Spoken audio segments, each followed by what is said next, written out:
¿Cómo le va, guapo más guapo de México, del norte de Latinoamérica?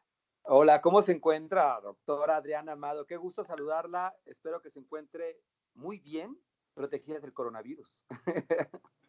Yo creo que eso es imposible. Por más que tus deseos sean divinos, eso va a ser como difícil, porque yo tengo la sensación de que uno puede eludir a veces estas cosas, pero no puedes nunca evitarlas del todo. Yo estoy desde casi desde el 10 de marzo aquí encerrada. Yo estoy súper cómoda, yo estoy súper cómoda. Yo no necesito, es más, si me dicen que de aquí en más no tengo que salir mientras tenga trabajo, feliz de estar. Aquí me encanta estar en mi casa, me encanta charlar con, digo, nunca hemos hecho esta experiencia de charlar para compartir, pero salgo un día a la verdulería y me puede tocar.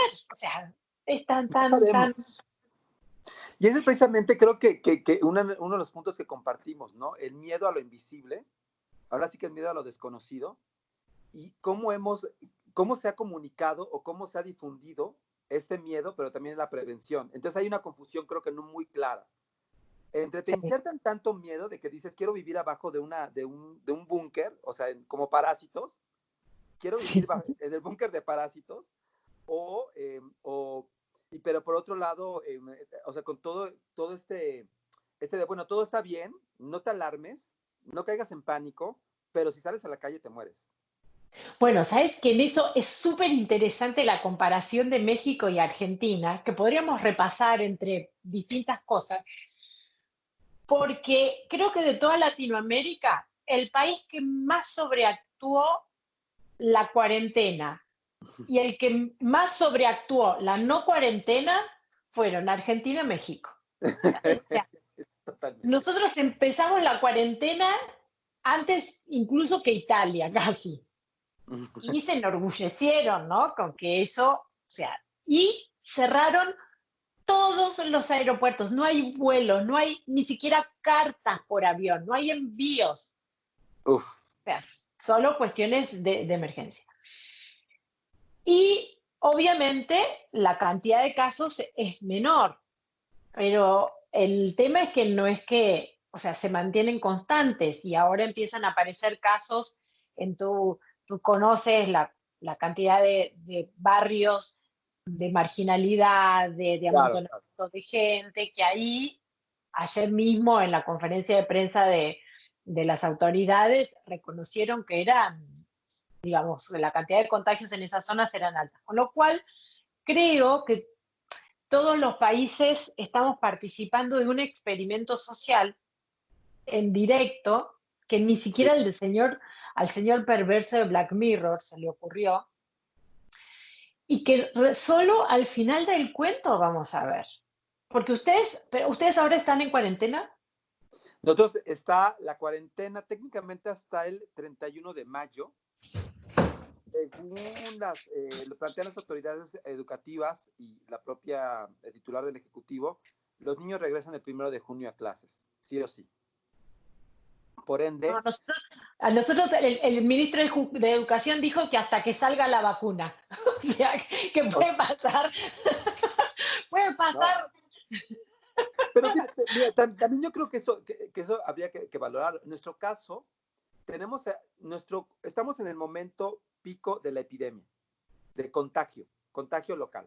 Entonces, a partir del 8 de mayo, comenzó el 6, pero luego lo cambiaron al 8.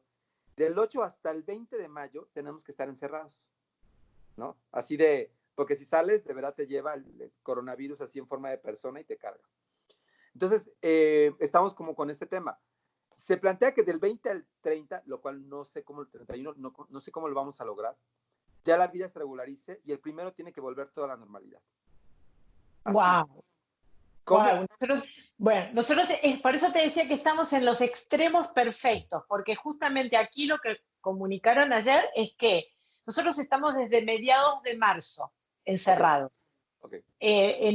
Primero era voluntario, era recomendación, y creo que fue el 19 de marzo se dijo obligatorio, no salen más, no hay colectivos, no hay transporte. Sabes que muchos argentinos se quedaron varados por el mundo, de hecho todavía hay gente que no puede volver a la Argentina.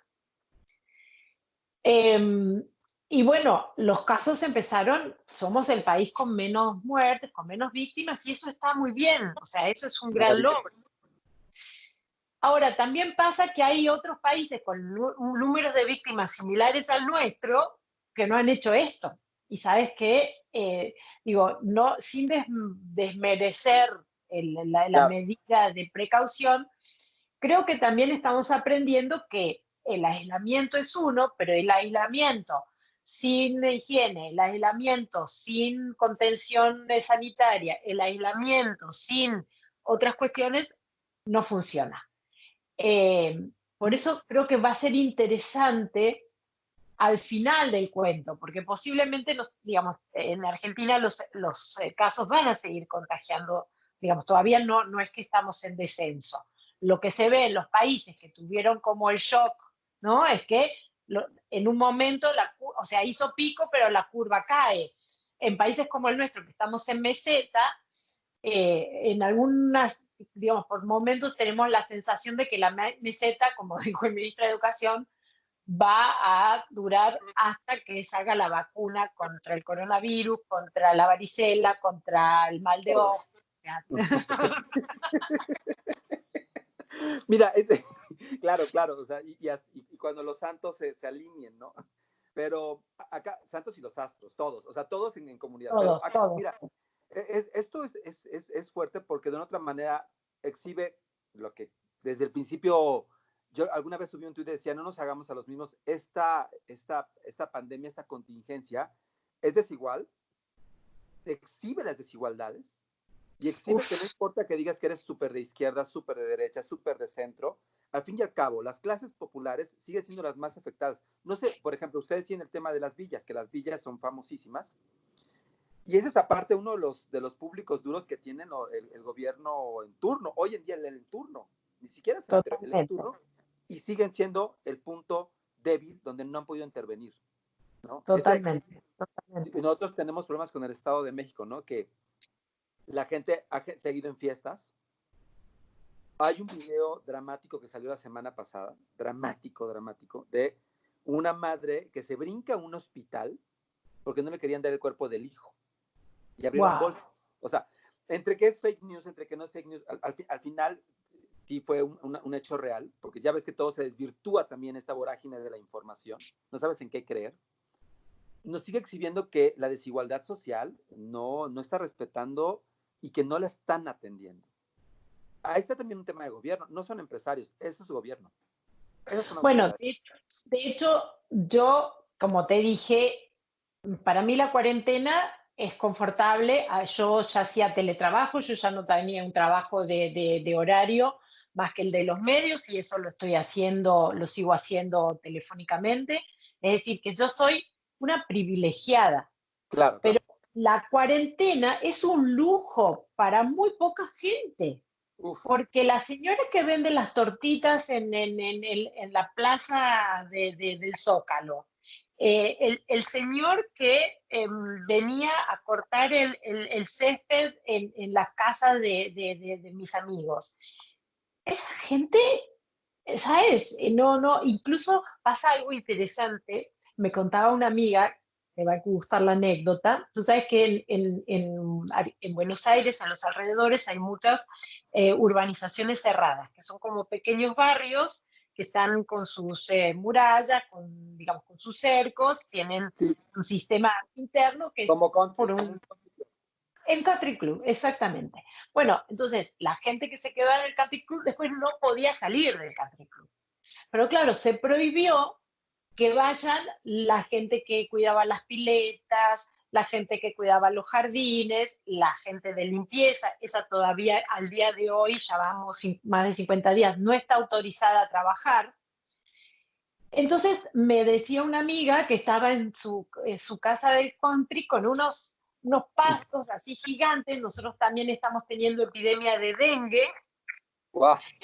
De hecho, tenemos más muertos por dengue que por coronavirus. entonces era sí, verdaderamente una distopía, porque esta cosa ¿no? De quedarse encerrado en una casa, no salir, no poder tener, digamos, los servicios. Y la otra cuestión es que la recomendación del gobierno es que uno le pague los sueldos a la gente que trabaja, pero primero, no todo el mundo puede hacerlo, y segundo, que no todos esos servicios dependían de un sueldo fijo. Entonces, hay mucha gente que por más que quieras o que te colaboraba o que te llevaba una comida cada tanto a tu casa, o sea, y después con otra paradoja también, hacía, unos meses antes, digamos, como que la intelectualidad bien pensante del Twitter estaba preocupadísima por los deliveries y por la explotación de la gente que iba entregando esas cositas de bicicleta. Hoy se han convertido en los héroes nacionales y Claro, digamos, nadie objeta. Y ahora también nos pasa algo rarísimo que nadie me sabe responder. En Argentina, que se paró todo, siguió funcionando el delivery, los supermercados, los medios de comunicación, vaya, y las cuestiones de salud.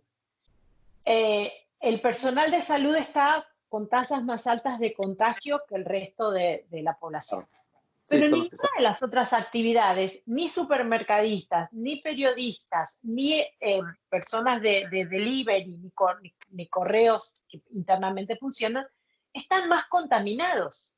Claro, Entonces, creo que las medidas de seguridad, de separación social, son efectivas también y son menos discriminatorias, porque ya te digo, yo creo que el aislamiento es discriminatorio en la medida que vos y yo tenemos una casa confortable, con servicios, claro, claro. la mayor parte de la gente no lo tiene, o No, no, viven en unas casitas precarias, sin agua, amontonados. Entonces, pero para ellos hay todo un discurso, porque para ellos, digo, para las masas, digo, nosotros tenemos 50 millones de personas en la informalidad, imagínate. Es un país donde es muy alta la tasa de informalidad en México y la gente no ha parado, ¿no? Yo vivo arriba de una estación de metro que es de los pocos más de alta contaminación de la Ciudad de México. Estoy aterrado, o sea, ya esa parte ya la bloqueé y la gente lo sigue utilizando y se tiene que mover.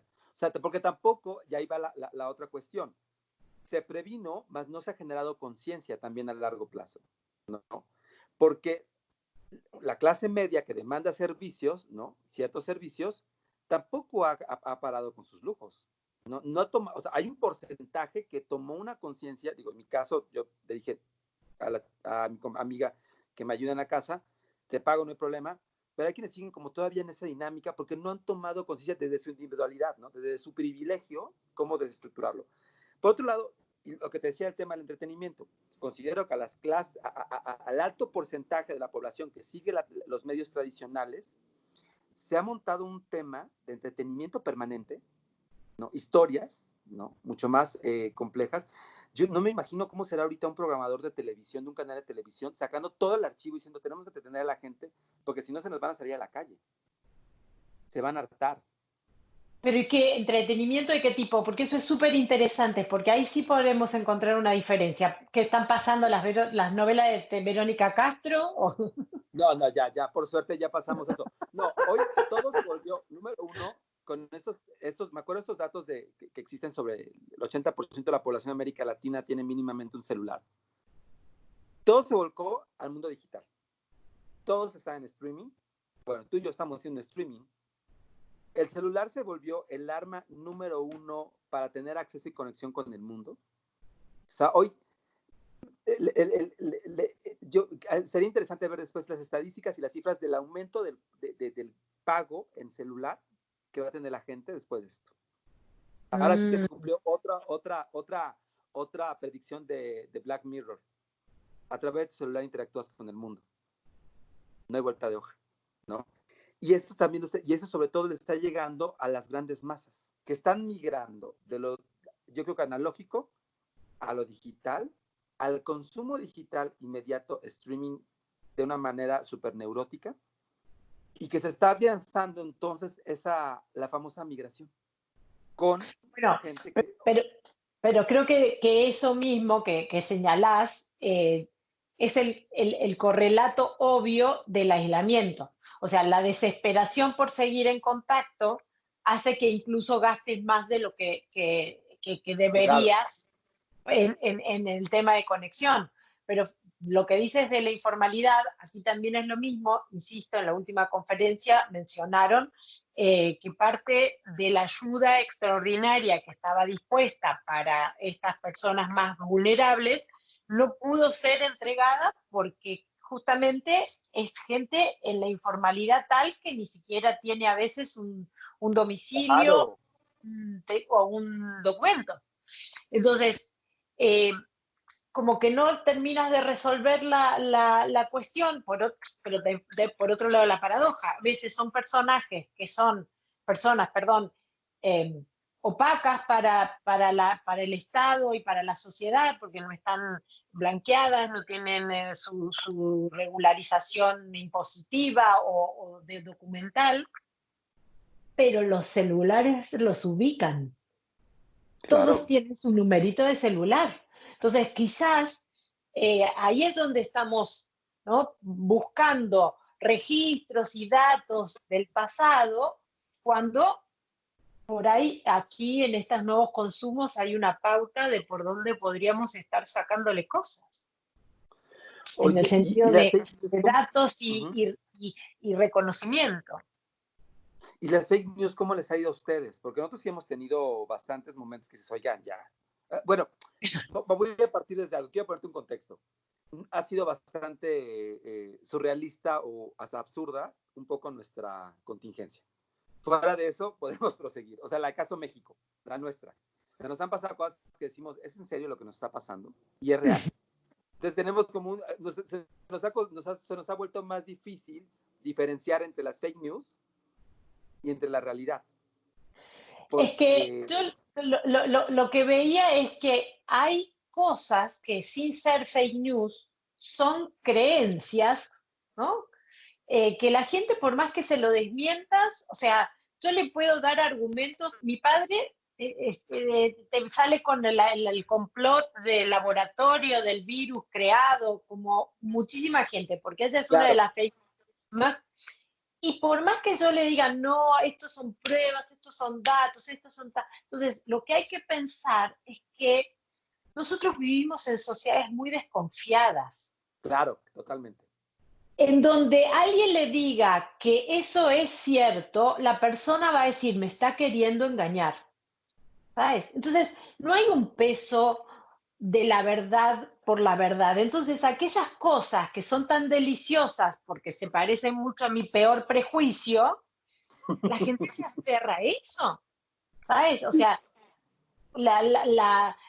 y por otro lado hay toda una industria como la informativa, que como ya claudicó de producir productos de buena calidad, le deja a los chequeadores y dice, bueno, eso lo publico, después ya lo chequearán y ya la gente se arreglará.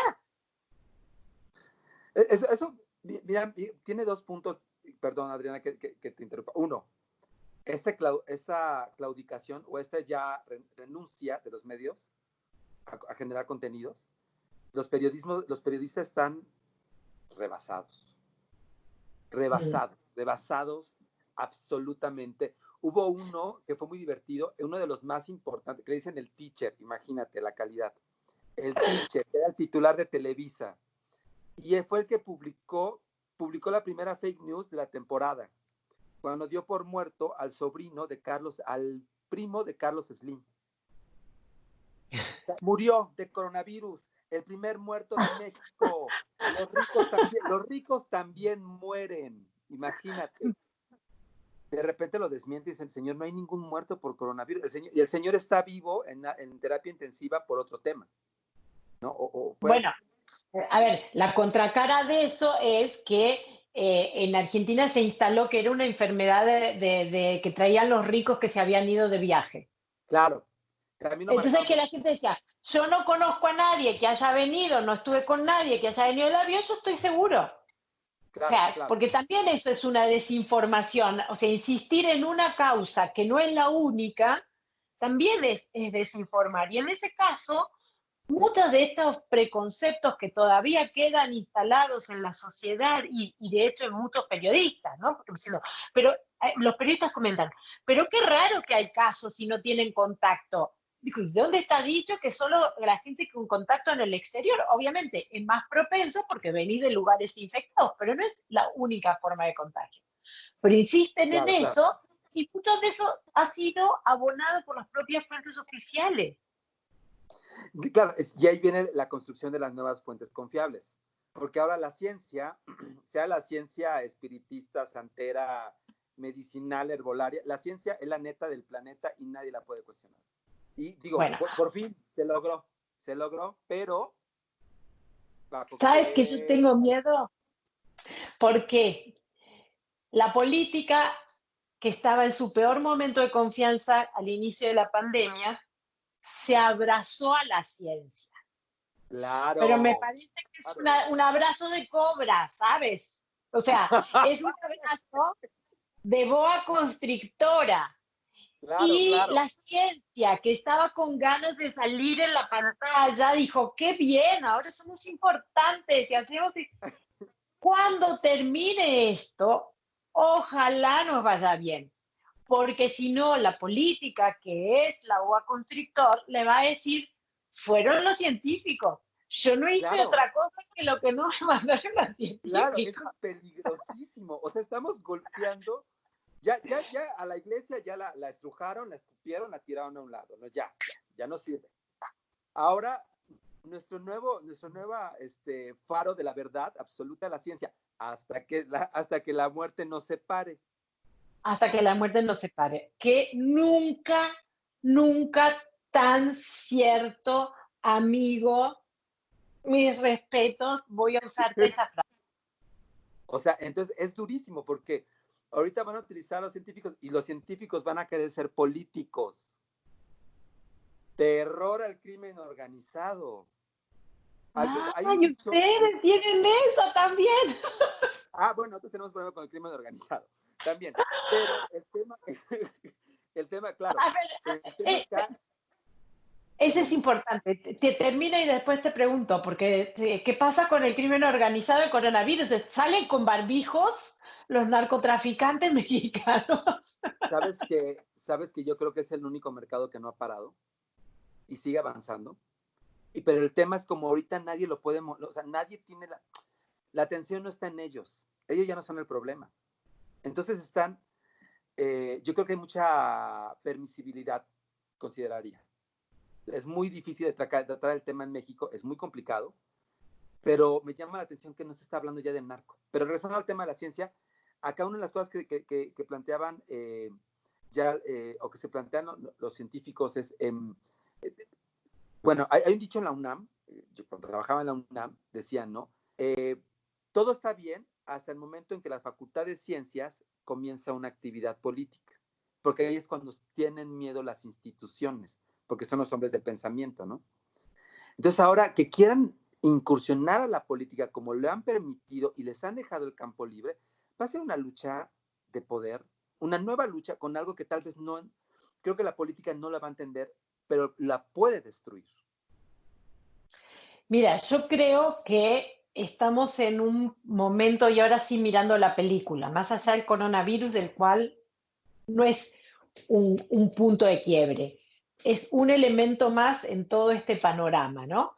Porque de hecho la aparición de este virus no está, digamos, fuera de la superpoblación, la contaminación, la falta de controles, la pobreza de Claro, los sistemas sanitarios. Es decir, las cuestiones estructurales hicieron que el virus o la aparición del virus generara este impacto global, ¿no? claro, Pero creo que en ese contexto también la sociedad ya empezó a principios de este siglo a, como tú decías, de la religión, a derribar ciertas vacas sagradas, ¿sabes? La política es una de las vacas sagradas, pero como sigue estando en el poder, no se Claro, resigna a aceptar que ya no es confiable, que ya no es. Entonces está también haciendo un uso de este asunto que aún el más, digamos, el más modosito aprovecha la ocasión para mostrar que es el héroe que salva a la patria. Es claro. una tentación que le pasa al último de los alcaldes. Y el punto es que esto no ha terminado. ¿No? Entonces, salir, digo, la cantidad de gente que está guardando tweets, guardando imagen, guardando declaraciones, ¿sabes? Porque además como están en cuarentena, tenemos mucho tiempo. Sí, claro. Entonces, yo creo que eso también va a acelerar cualquier proceso de deslegitimación, sea de partidos, de personajes, de científicos, porque hay mucha gente que va a decir, oiga, usted dijo esto, ¿sabe? ¿Se acuerda? Dijo esto, declaró esto, se sacó Claro. la foto con fulano, se sacó con Mengano, ¿y ahora qué? Ahora que murió mi hijo, mi hermano, mi vecino, usted Ya, dijo que ya estábamos. ya hay un tercer, que es lo que creo que punto de coincidencia que tenemos, un gran punto de coincidencia que es mundial, el desastre económico. Y ahí va a estar el otro actor en discordia, ¿no? El amante rico de la fiesta, de la novela, porque van a decir, oye, ¿nosotros qué? ¿No? Y ahí viene una tercera lucha, porque es como, ¿cómo vamos a reconfigurar esto? ¿Cómo vamos a comunicar la crisis económica? ¿Cómo no vamos a caer en un pánico? Pero también cómo se va a lidiar, porque yo lo que detecto, no sé cómo lo tienen ustedes Argentina, nosotros estamos iniciando, o ya está como en el cuarto capítulo de 10, una lucha, una confrontación entre empresariado y gobierno nacional, que va a ser, ahí se habla ya, ¿no?, del replanteamiento del sistema económico, político económico mundial, ¿no? ¿Qué va a pasar con eso? Porque es algo Bueno, que... Uh -huh. aquí piensa que nosotros llevamos ya 50 días donde no funcionan ni las peluquerías, ni las pequeños, o sea, solo los comercios de comestibles.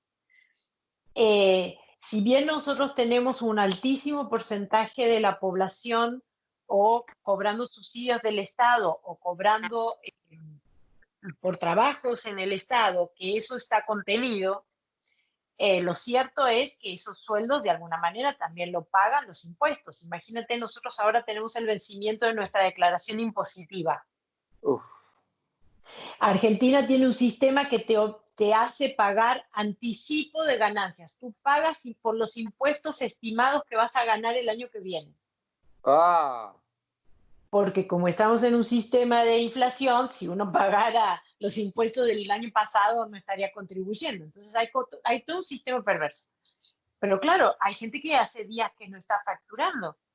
El comercio electrónico que tenía todas las trabas, ahora está tratando de implementarse rápidamente con todas las dificultades que tiene, que hay un montón de comercios, de pequeñas tienditas que tienen producción que no la pueden vender. Yo pienso en mi amigo florista que todas las semanas iba a por un ramito y hace 2 meses que no está trabajando y me pregunto, ¿qué hace él para vivir? claro, claro, totalmente.